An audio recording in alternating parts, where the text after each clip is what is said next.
Hi and good evening, everyone. And thank you for joining us today. It is an absolute pleasure to see so many faces here to discuss one of the most pressing yet often overlooked issues of our time, which is clean water and sanitation. This topic directly aligned with Sustainable Development Goal 6, and trust me, it is as essential as your morning coffee, everyone. Let's face it, we often take clean water for granted. It's it's there when we need it for drinking, cooking, showering, and even when we let the tap run for just a second longer than necessary. But for million people around the world, securing this basic necessity isn't as simple as turning on the faucet. This really is sobering. But today, we are here to learn, reflect, and brainstorm the solution. We are fortunate to have an incredible lineup of panelists with us. First, we have here from IZZLIN, who will who will walk us through why clean water is so important. Spoiler alert, it is not just because it tastes great. Then Marsha will shed on light on challenges of ensuring access to clean water, from pollution to infrastructure issues.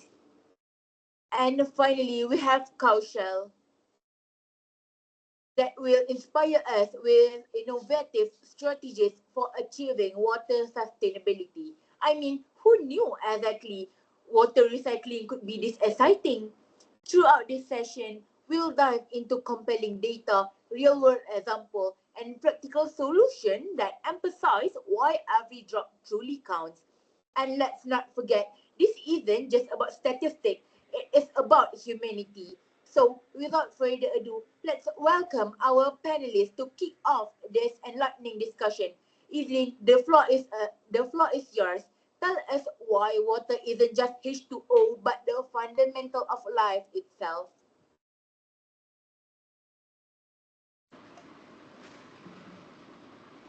Thank you, Nina. Hi, everyone. Today, I would like to talk about what are the importance of clean water. Firstly, clean water prevents waterborne diseases. For example, clean water reduces the prevalence of waterborne diseases such as cholera, typhoid, and diarrhea. Contaminated water is a major global health challenge, especially in developing countries. Above all, globally, at least 1.7 billion people use drinking water contaminated with feces. Microbial contamination of drinking water as a result of contamination with feces poses the greatest risk to drinking water safety. This is according to WHO. Furthermore, clean water important to enhance public health. For instance, clean water improves hygiene, reducing respiratory and gastrointestinal infections. Safe water ensures healthier populations, reducing healthcare burdens.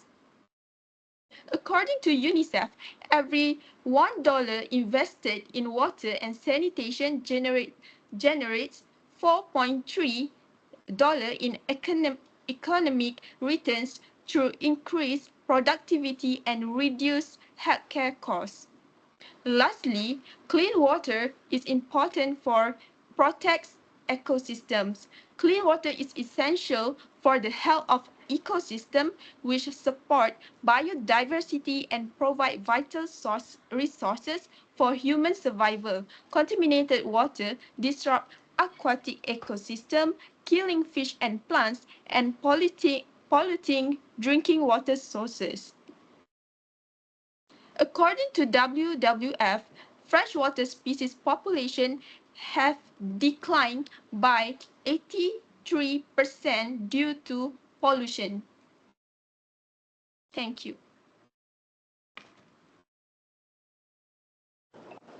Thank you, Evelyn, for your amazing presentation. However, I have one question to ask you, which is, can you please elaborate more on the role of clean water that plays in protecting ecosystem?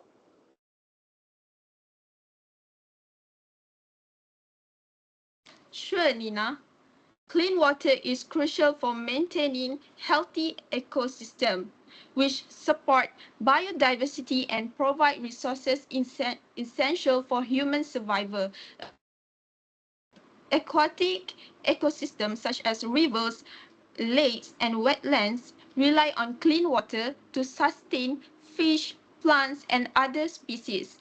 Contaminated water disrupt this ecosystem, leading to the death of aquatic life and the degradation of natural habitats. For instance, pollution from industrial and agricultural activity can poison freshwater species, reduce biodiversity, and compromise water sources for human consumption.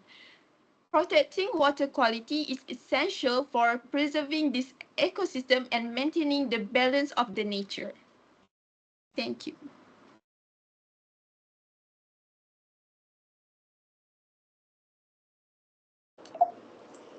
Thank you, Evelyn. Next, we have Marsha, who will challenges of ensuring access to clean water, from infrastructure gaps to pollution and climate changes. She'll show us that the struggle for clean water is very real, but so there is a hope for solution. Over to you, Marsha. Thank you, Nina, for being an amazing moderator. So now, we will focus on the challenges to access clean water and sanitation. One of the challenges is lack of infrastructure, especially in rural and remote areas. This problem is particularly severe in rural areas where infrastructure development lags behind population growth. People in the rural areas need to face the problem of lack of functional infrastructure to transport, treat, and distribute clean water. This will result in lack of reliable access to safe water and proper sanitation. According to World Health Organization (WHO), over 2 billion people lack access of clean water, and it's highlight that poor infrastructure is a major barrier to access clean water and sanitation. Not only that, it also will increase the risk of waterborne disease since people need to use water from another source such as river which has been contaminated with bacteria. Apart from that, pollution and contamination of water sources also is one of the challenges. There's a lot of factors that pollute and contaminate water such as pollution from the industrial activities, untreated sewage and algae culture runoff.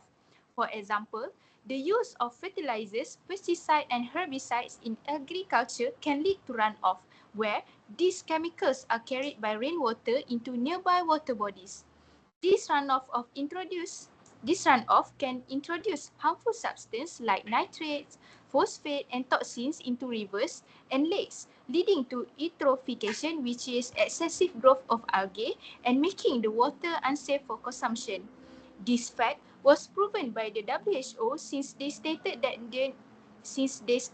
nearly 80% of wastewater generated globally is discharged into the environment without treatment.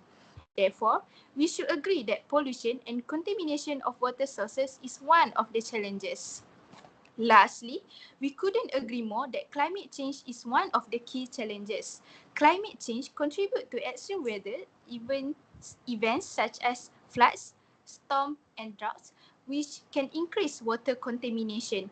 This will, this will complicate efforts to manage water resources and mitigate contamination risks. Changes in weather patterns include prolonged droughts, heat wave, altered rainfall are putting additional stress on water resources, particularly in already water-scarce regions such as Middle East and North Africa.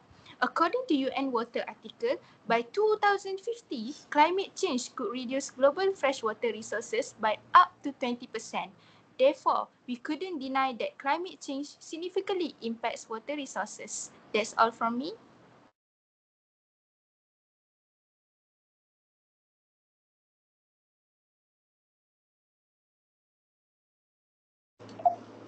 Thank you, Marsha, for your awesome sharing. It was such an eye-opening sharing.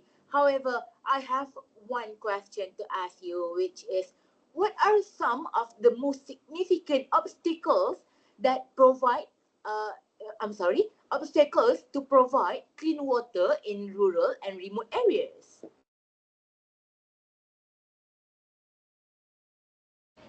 Thank you, Nina, for the question. It means that you are giving your attention to my speech just now. So, in my opinion, the major obstacles include lack of infrastructure, which many rural and remote areas lack the basic infrastructure to deliver clean water and sanitation services. This often results in residents relying on unsafe sources like rivers. The second major obstacle is lack of awareness, which limited knowledge of waterborne diseases and sanitation practices exacerbate the issue.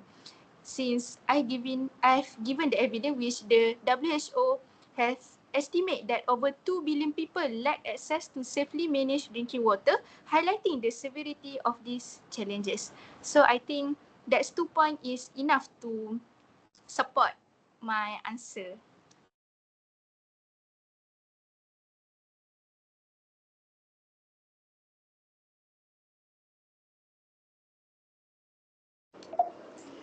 Thank you, Marsha. And finally, we have Kaushal, who will share innovative strategies for achieving water sustainability, from recycling wastewater to protecting natural water sources. And she will leave us with practical ideas for future where every drop truly counts. Kaushal, the stage is yours. Thank you, Nina. So, talking about water sustainability is exceptional for the well-being of ecosystem, communities, and economics. The key structure of the water sustainability is by promoting the efficient water usage. The reducing water waste and improving efficiency in usage is a vital conversing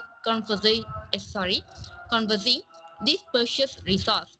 For example, adopting water efficient practices such as drip irrigation in agriculture can cut water usage by up to 50%, while implementing the urban areas as seen in Las Vegas has reduced outdoor water use by 30%. For the second point, it's an invest in water recycling and reuse. So recycling and reusing the water play a crucial role in reducing reliance in freshwater sources. Singaporeans' new water program, which meets the 40% of the city's water needs, highlighting the potential of large-scale water waste treatment. Similarly, in California, as demonstrated, the reusing water waste that can meet to 100% of its annual water demand. And we are moving to the last point, which is the protect and restore natural water sources is the main, I think it's a very important for water sustainability, where the safeguarding rivers, wetlands and aquifers is external in maintaining the natural water cycle and ensuring long-term availability. The resortation of the Englands in Florida significantly improved the water quality and storage capacity for millions of residents, while forests as natural water filters can reduce treatment. For conclusion, the water sustainability requires efficient usage like innovative recycling technologies, natural resources protections. These approaches not only like conserve water but also ensure the future generation has access of clean water resources. Thank you. All right, thank you, Kaushal. However, for you, I also have one question to ask. Kaushal, can you please provide an example of a successful water recycling initiative and its impact?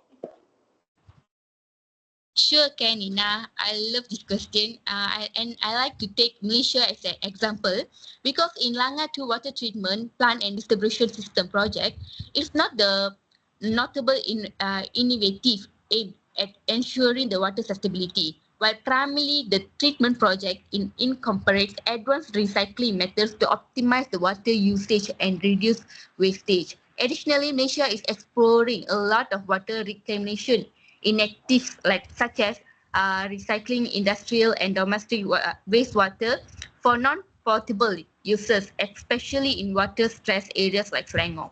And these efforts have helped improve water supply, reliability, and reduce reliance on raw freshwater resources. So still developing compared to the global example like Singaporean Newater, nature innovative are paving the way for the border adaptation for water recycling technologies to combat water satisfied and ensure the sustainability management of these vital resources. I hope that example enough for you, Nina.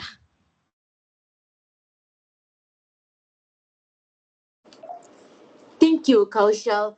As you are the final panelist for today, I think we are at the end of our discussion. However, before we close our discussion today, I would like to do some conclusion.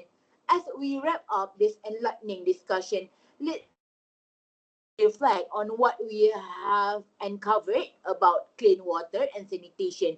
We've heard about how water is not just H2O, it is the lifeblood of health. It is foundation of thriving communities and a silent partner in global progress. Without it, even a simplest thing we take for granted, like our morning coffee or the extra long shower, wouldn't be possible, everyone. We have tackled the hard truth. Millions of people worldwide are still struggling for clean water. The challenges are significant: poor infrastructure, pollution, and let's not forget climate change, acting like the ultimate villain in this story. But as we have seen today, the solution are within reach. From recycling water to protecting natural resources, there are plenty there are plenty we can do to make a difference. The key takeaway: access to clean water is not a privilege, it is a basic human right. It is essential as air to breathe, although I argue water wins because you can drink it too. As we move forward, let's not treat this as just another discussion. Each of us has a has a role to play. Maybe it's reducing our own water waste, supporting policies that prioritize sustainable water system, or even simply by being more aware of how valuable water truly is. After all, every drop counts, not just for the environment, but for the millions of people whose life depends on it. So whether it's turning off the tap while brushing your teeth or advocating for a charge on a bigger scale, remember, small actions add up. Together, we can create a world where clean water isn't just a goal, it is a reality. Thank you everyone for being part of this important conversation. Let's make sure that when it comes to water, every drop get the respect it deserves. Thank you everyone. I would like to end today's discussion with thank you all. Bye bye.